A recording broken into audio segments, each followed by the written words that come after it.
Friends, welcome back to Christ-Centered Story Healing, where we use the power of Christ and the framework of stories to help you to draw closer to Christ, to help you to draw closer to your identities in Christ. Did you know that through Christ's death and resurrection, we have over 100 identities in Christ? Identities like we are loved, we're chosen, we're born again. And when we anchor ourselves to our identities in Christ, it centers us towards the most important thing as a Christian, which is to bear much fruit for God's kingdom. For God does not measure our value in heaven based on our titles, our riches, our possessions that moths can eat away and robbers can come and rob.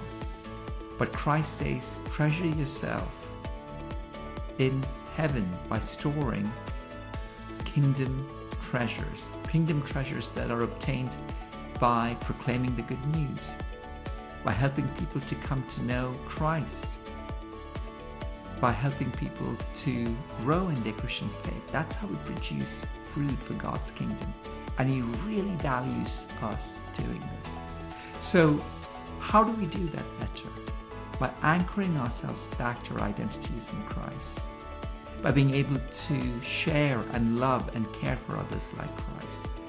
And the reality is, the story we tell ourselves is the life we live. So if we're able to anchor ourselves on the identities in Christ, then that is the story we'll tell ourselves and the life we will live, which is to produce much fruit for God's kingdom.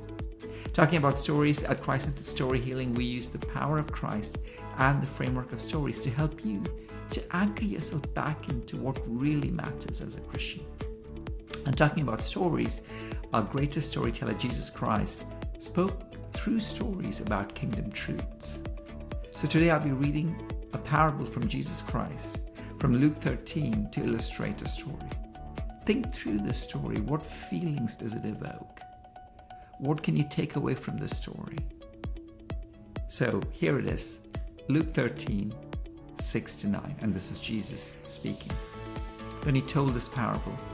A man had a fig tree growing in his vineyard, and he went to look for fruit on it, but did not find any. So he said to the man who took care of the vineyard, for 3 years now I've been coming to look for fruit on this fig tree, and I haven't found any. Cut it down. Why should it use up the soil? Sir, the man replied, leave it alone for 1 more year, and I'll dig it round and fertilize it. If it bears fruit next year, fine. If not, then cut it down. Wow, this is a powerful parable from Christ, where he talks about coming and visiting a fig tree and looking for fruit. And for 3 years, it did not bear any fruit. And then Jesus ordered the man to cut the tree if it did not bear fruit the next year. Are you bearing much fruit for God's kingdom?